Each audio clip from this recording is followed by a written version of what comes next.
बिस्मिल्लाहिर्रहमानिर्रहीम अस्सलामु अलैकुम नाज़रीन, मैं राना उज़ैर हूँ। 15 मई 2026 जुम्मे का दिन। नाज़रीन, एक जानिब 28वीं तरमीम का शोर है जिसको लेकर पाकिस्तान पीपल्स पार्टी नून लीग को ब्लैकमेल कर रही है और ताकतवर पीपल्स पार्टी को बता चुके हैं कि अगर आप इस तरमीम की राह में रोड़े अटकाएंगे तो आपका भी हाल वो कर दिया जाएगा जो पाकिस्तान तहरीके इंसाफ का हुआ है। तो अब मैच बुरी तरह से फंस चुका है जिसमें ये सियासी बड़े बड़े स्टेक होल्डर्स जो हैं वो आगे कुआं पीछे खाई है। अगर 28वीं तरमीम मंजूर नहीं होती तो फिर हुकूमत के लिए सूरत हाल बड़ी ही नाजुक हो जाएगी। खबरें मैं आपको देना चाहता हूं कि टॉप ब्रेकिंग न्यूज है कि एक तरफ तो हुकूमत को का धरन तख्ता करने की खबरें चल रही थी कि हुकूमत डामाडोल है, कौमी हुकूमत सामने आ सकती है, तो अब नए वजीर आजम का नाम भी जनाब सामने आ गया और उनके लिए शेरवानी तैयार करवा ली गई है। ये क्या मामला है, माजरा क्या है और नए वजीर आजम का नाम क्या सामने आया है और इनको अब कैसे वजीर आजम जो है वो बनाया जाएगा, कैसे असेंबली तक लाया जाएगा, क्या मामला है, इस हवाले से तमाम तर डिटेल्स आपके सामने रखना बहुत जरूरी है क्योंकि अब खेल सुपर ओवर में दाखिल होता हुआ दिखाई दे रहा है। दूसरी बड़ी जो खबर है कि एक इंतहाई ताकतवर तरीन मुलाकात हुई है और ये जो मुलाकात है वो 2-3 बड़ों की थी और उस मुलाकात में क्या डिस्कशन जो है वो की गई है और उसके अलावा जो प्लान है वो मंजर आम पर आया और वो जो असल प्लान है, क्योंकि पाकिस्तान में हमेशा अमेरिका का बड़ा असर और सोख रहा है क्योंकि अमेरिका डायरेक्टली इंटरनेशनल यानी कि IMF हो, वर्ल्ड बैंक हो, दीगर इदारे हो, उन पर इन्फ्लुएंस रखता है। पाकिस्तान में रजीम चेंज ऑपरेशन करना हो तो अमेरिका का बहुत असर और सोख रहा है, तो अमेरिका का किरदार एक मर्तबा फिर से अहम हो गया। उस हवाले से कुछ बड़ी इंपॉर्टेंट न्यूज है जो आपके सामने रखनी है, लेकिन आगे बढ़ने से पहले आप सबसे मेरी दरख्वास्त होगी कि आपने इस चैनल को लाजमी तौर पर सब्सक्राइब करना है, बेल आइकन को जरूर प्रेस करें, कमेंट सेक्शन में अपनी राय का इजहार जरूर करें कि आप इस हवाले से अपनी क्या राय रखते हैं। नाज़रीन, सबसे पहले तो गरीब मर रहा है। पाकिस्तान की जो मुआशी सूरत हाल है वो बड़े खतरनाक मरहले में जाकर खड़ी हो गई है। तो रात 8 बजे तक जो है वो लॉकडाउन लगाया गया था जिसमें मार्केट्स जो हैं रात 8 बजे बंद हो जाती थी। तो आज चीफ सेक्रेटरी पंजाब की तरफ से यानी कि हुकूमत पंजाब की तरफ से एक नोटिफिकेशन सामने आता है तो और लॉकडाउन जो है उसको हटा लिया गया, यानी कि जो रात 8 बजे मार्केट्स बंद होती थी अब वो 8 बजे के बाद ही मार्केट्स खुली रहेंगी, यानी कि होटल, रेस्टोरेंट, तमाम मार्केट्स, दुकानें, सब कुछ, यानी कि अब फुल फ्लेज जो लॉकडाउन है वो 15 जून तक नहीं होगा, यानी कि सॉरी 1 जून तक। तो अब दूसरी तरफ जो है पाकिस्तान में जो इस वक्त महंगाई की शरह है उसमें भी मजीद इजाफा हुआ है।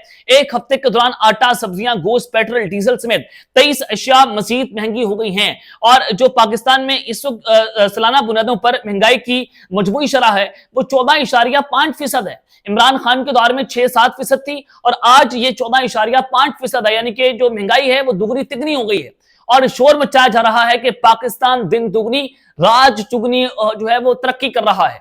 और फिर एक और आपको खबर देना चाहता हूं कि मुल्क में बैरूनी सरमायाकारी तो आ नहीं रही। SIFC का प्लेटफॉर्म पिछले 16 माह से खामोश है।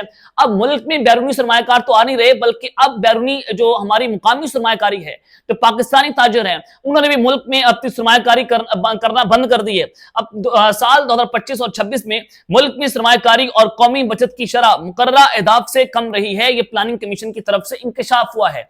अब ये सारा कुछ हो क्यों रहा है? ये सारा कुछ इस वजह से हो रहा है कि जो पाकिस्तान में बैठा इन्वेस्टर है वो इस वजह से जो है वो हुकूमत पर इत्मीनान नहीं कर पा रहा कि हुकूमत जो है वो कभी भी घर जा सकती है। फसायत अरूज के ऊपर है, FBI इदारे जो हैं वो पीछे पड़े हुए हैं, भत्ता सरेआम लिया जा रहा है और जिस तरह से ताजरों की मंजी गुल ठोक के रखती है हुकूमत ने, तो अब ये मुल्क में सरमायाकारी कौन कैसे करेगा जब कॉन्फिडेंस ही नहीं होगा, जब मुल्क में इस तरह की फसायत होगी, आपको घरों से उठा लिया जाएगा, आपके मुल्क में ह्यूमन राइट्स नहीं होंगे, तो फिर आपके मुल्क में कभी भी कोई भी सरमायाकार जो है वो मुल्क में सरमायाकारी नहीं करेगा। नंबर 1। नंबर 2, आज एक मरतबा फिर से पेट्रोल बंद गिर सकता है।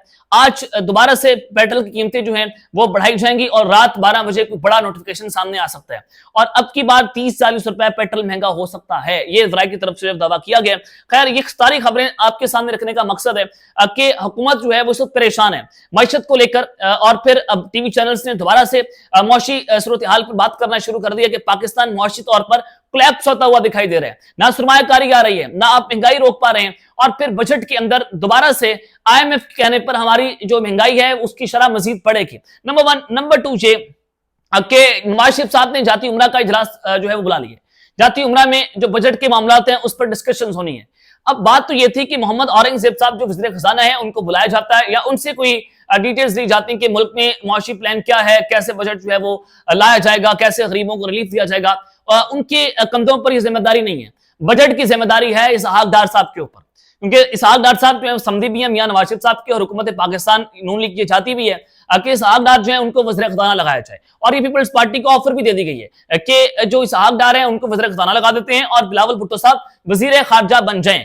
अब देखते हैं कि सूरत हाल किस तरफ जाती है, लेकिन नवाज शरीफ साहब ने जाती उमरा में इजलास बुला लिया है और ये जो ब्रीफिंग है वो इसहाक डार साहब से बजट के मामला के ऊपर ली जाएगी। तो हुकूमत की टांगे कांप रही हैं, हुकूमत को लग रहा है कि इस वक्त कहीं ना कहीं मामला जो है वो खराब हो रहे हैं। 28वीं तरमीम के मामले पर भी इस वक्त हुकूमत जो है बहुत परेशान और अंडर प्रेशर नजर आ रही है, लेकिन इस सारी सूरत हाल में मोहसिन नकवी जो है वो उनकी शेरवानी तैयार हो गई है और वज़ीर-ए-आज़म पाकिस्तान बनने की तैयारियां एक इंतहाई ताकतवर मुलाकात जो है वो हुई है।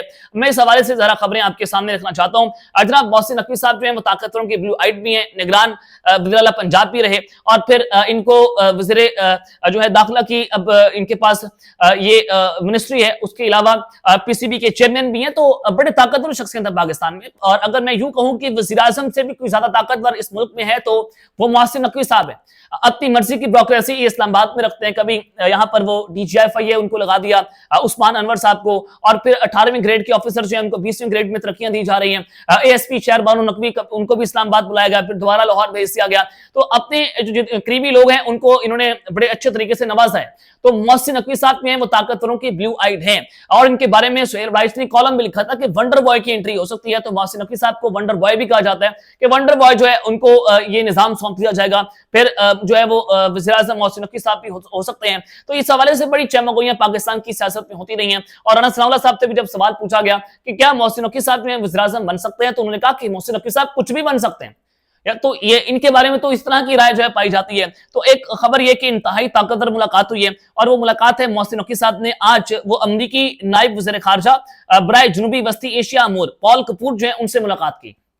तो ये बड़ी जो है वो इंपॉर्टेंट सूरत हाल है कि मुल्क का वज़ीर दाखिला जो है वो अमेरिका से लगातार कभी उनकी एम्बेसडर से मुलाकातें हो रही हैं, कभी उनकी हाई कमिश्नर से मुलाकातें हो रही हैं, कभी उनकी जो असिस्टेंट वज़ीर खारजा बराए जनूबी वस्ती एशिया उनसे मुलाकातें हो रही हैं। और इस मुलाकात में पाक अमेरिका ताल्लुकात बराह रास्त प्रवासों की जल्द आगाज और इलाकाई अमूर पर जो है बातचीत हुई है और ये मुलाकात जो है वो इस्लामाबाद के अंदर हुई है। तो आप यहाँ से अंदाजा करें तो मोहसिन नकवी साहब की मुलाकातें बड़ी तेज हो गई हैं और अब अमेरिका जो है वो ऑलरेडी पाकिस्तान के अंदर बड़ा अमेरिका का असर सोख रहा है।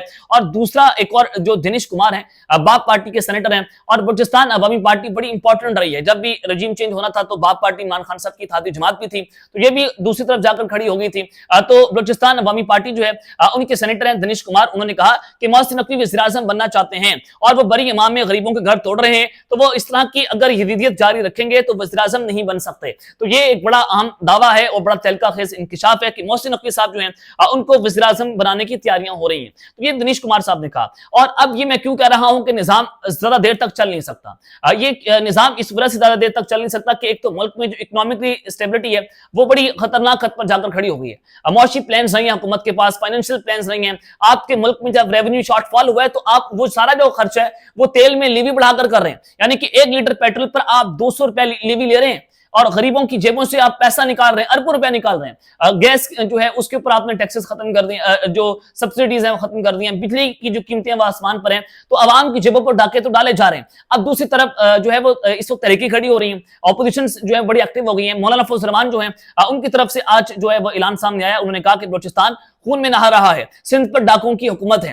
अब मौलाना फजल रहमान बड़े लंबा अरसा बिलावल भुट्टो से मुलाकातें भी करते रहे और अभी हाल ही में उनकी मुलाकात की हुई है, तो वो कह रहे हैं कि सिंध पर डाकुओं की हुकूमत है। सदर को ताहयात अस्तना मिल गया। ये एस्टैब्लिशमेंट तो बड़ी बेवकूफ है कि ऐसे पाक साहब आदमी को जो है वो 8-10 साल जेल में रखे और कभी इतना बड़ा जुर्म की जेल में रखते हैं, कभी इतनी पाक शख्सियत को इस पर ताहयात केस नहीं होगा।